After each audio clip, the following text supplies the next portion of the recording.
آئی سی سی نے Sri Lankan cricket board کو اور سری لنکن کرکٹ شائقین کو بڑا دھچکا دیا ہے، جو کہ پہلے ہی ورلڈ کپ 2023 میں بری طرح ناکام رہی اور گزشتہ میچ میں انہیں شکست ہوئی۔ نہ صرف انہیں شکست کا ہو کر آئی سی سی چیمپئن ٹرافی سے باہر ہونے کے قریب تر پہنچنا پڑا، بلکہ پاکستان کے لیے بھی مسائل کھڑے کیے۔ لیکن اب سری لنکن کرکٹ بورڈ کے لیے وہ مسائل کھڑے ہو گئے ہیں جو کہ انہیں تاریخ میں کبھی بھی سامنا جن کا نہیں کرنا پڑا۔ آئی سی سی نے باقاعدہ طور پر اب سری لنکن کرکٹ بورڈ کی رکنیت معطل کر دی ہے، جس کی وجہ سے اب آئی سی سی کے کسی بھی ایونٹ میں سری لنکن ٹیم حصہ نہیں لے سکے گی، اور ویسے بھی وہ آئی سی سی چیمپئن ٹرافی 2025 سے لگ بھگ باہر ہو رہی ہے۔ لیکن اہم چیز یہ ہے کہ 7 ماہ کے بعد آئی سی سی ورلڈ کپ جو کہ T20 فارمیٹ کا ہے 2024 ویسٹ انڈیز اور امریکہ میں کھیلا جانا ہے، اس میں بھی اب سری لنکن ٹیم شرکت نہیں کر سکے گی۔ اب دیکھنا یہ ہے کہ اس کے حوالے سے سری لنکن کرکٹ بورڈ اس عرصے میں کیا اقدامات کرتا ہے، اور در حقیقت لگتا ایسا ہے کہ یہ محض ایک الٹیمیٹم دیا گیا ہے، اور دوسری جانب پاکستان کرکٹ بورڈ ہی نشانہ بنے گا، کیونکہ پاکستان کرکٹ بورڈ میں جس طرح سیاسی مداخلت ہوتی ہے، کھلا مداخلت ہوتی ہے، اس کی مثال نہیں ملتی۔ خود بھارتی بورڈ بھی سیاسی مداخلت کا شکار ہوتا ہے۔ پاکستان میں جیسے ہی حکومت چینج ہوتی ہے تو پی سی بی کا چیئرمین بھی چینج ہو جاتا ہے۔ عمران خان کے دور میں رمیز راجہ کو لایا گیا، جیسے وہ ہٹے اس کے بعد نجم سیٹھی کو لایا گیا، نجم سیٹھی کے بعد ذکا اشرف کو لایا گیا، اور اب 6 سے 7 ماہ گزر چکے ہیں لیکن پاکستان کرکٹ بورڈ کے چیئرمین کے لیے الیکشن نہیں ہو سکے۔ اس کے اوپر اگر کسی نے درخواست دے دی تو یقیناً پاکستان کرکٹ بھی مسائل کا شکار ہو سکتی ہے، اور پاکستان کے لیے بھی ورلڈ T20 2024 کھیلنا دشوار ہو سکتا ہے۔ در حقیقت یہ ایک طرح سے گیم کھیلی جا رہی ہے، اور اصل نشانہ پاکستان کو آئی سی سی چیمپئن ٹرافی 2025 سے دور کرنا بھی ہو سکتا ہے۔ اس لیے پاکستان کرکٹ بورڈ کے حکام کو چاہیے کہ اس حوالے سے سنجیدگی کا مظاہرہ کریں اور الیکشن کی جانب جائیں، کیونکہ جو ٹاسک دیا گیا تھا 6 ماہ کے لیے نجم سیٹھی کو، وہ الیکشن کا دیا گیا تھا، لیکن الیکشن کرانے کے علاوہ وہ ہر کچھ کرتے ہوئے دکھائی دیے، اور یہاں پر ذکا اشرف کو بھی یہی ٹاسک دیا گیا، لیکن 4 ماہ کے وقت میں وہ الیکشن کی جانب ایک قدم بھی نہیں بڑھا سکے، اور اب مزید انہیں 3 ماہ کی ایکسٹینشن دی گئی ہے، لیکن اب بھی ان کی جانب سے ایسی کوئی جو اقدامات ہیں وہ سامنے نہیں آ رہے جس کی بنیاد پر کہا جا سکے کہ وہ الیکشن کرانے میں سنجیدہ ہیں، اور یہی چیز پاکستان کے لیے مشکلات کھڑی کر سکتی ہے۔ اب دیکھنا یہ ہے کہ حکومت اس حوالے سے آگے کیا فیصلہ کرتی ہے، کیونکہ آگے مسائل پاکستان کرکٹ بورڈ کے لیے بھی آ سکتے ہیں۔ لیکن اب جو ابھی تک کی جو مایوس کن خبر ہے وہ یہ ہے کہ سری لنکن ٹیم اب T20 ورلڈ کپ 2024 سے بھی لگ بھگ باہر ہوتی ہوئی دکھائی دیتی ہے۔ آئی سی سی نے اعلامیہ جاری کیا ہے کہ سری لنکن کرکٹ بورڈ حکومتی مداخلت کو اور سیاسی مداخلت کو دور کرنے میں یا اسے الگ رکھنے میں بری طرح جو ہے ناکام ہوا، جس کی وجہ سے ان کے اوپر فوری طور پر پابندی عائد کر دی گئی ہے۔ تو یہ انتہائی زیادہ حیران کن اور بہت بڑا فیصلہ ہے۔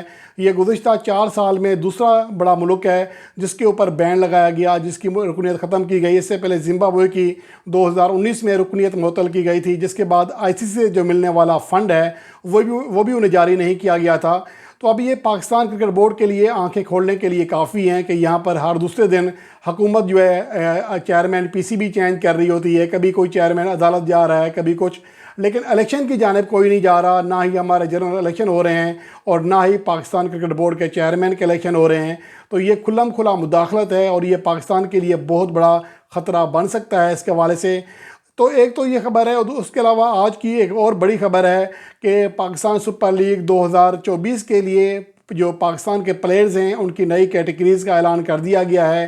پاکستان سپر لیگ کا جو آغاز ہے وہ بتایا جا رہا ہے کہ 8 فروری سے ہوگا اور 24 مارچ تک ٹورنامنٹ کھیلا جائے گا، جبکہ دسمبر 2023 میں ڈرافٹنگ بھی ہو جائے گی۔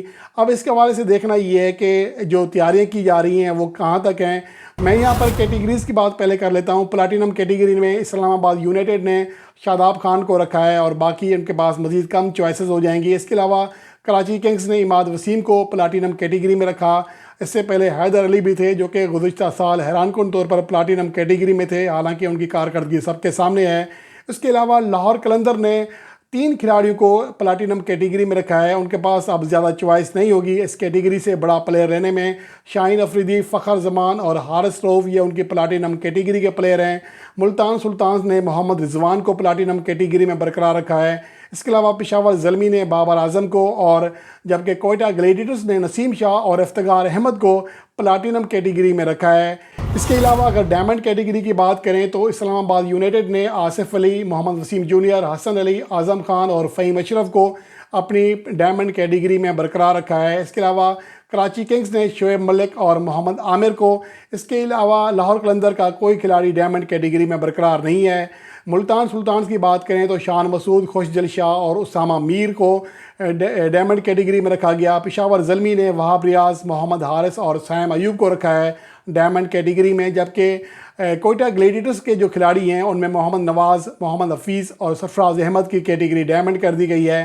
اس طرح اگر بات کریں گولڈ کیٹیگری کی تو اسلام آباد یونائیٹڈ کے لیے شعیب مقصود، ابرار احمد، رومان رائس، ظفر گور اور مبصر خان کو گولڈ کیٹیگری میں رکھا گیا ہے، جبکہ حیدر علی، عامر یامین، شرجیل خان، میر حمزہ، طیب طاہر، موسیٰ خان اور قاسم اکرم یہ گولڈ کیٹیگری میں ہوں گے جو کہ کراچی کنگز کے لیے کھیلتے ہیں۔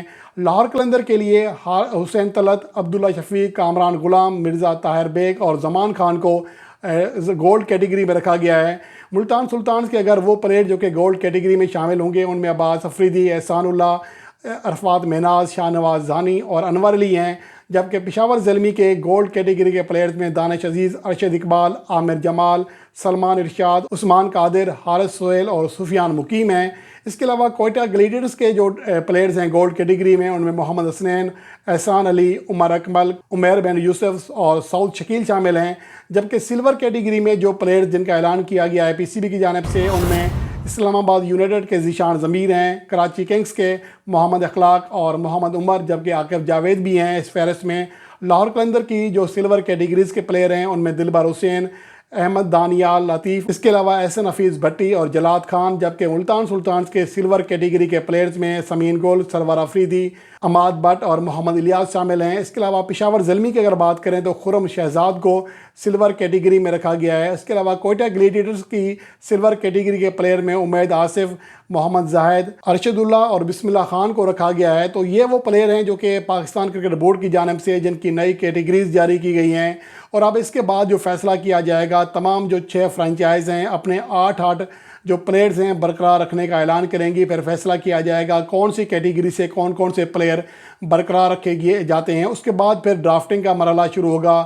غیر ملکی جو پلیئرز ہیں وہ رجسٹرڈ ہو رہے ہیں پاکستان کرکٹ بورڈ کے ڈرافٹ میں۔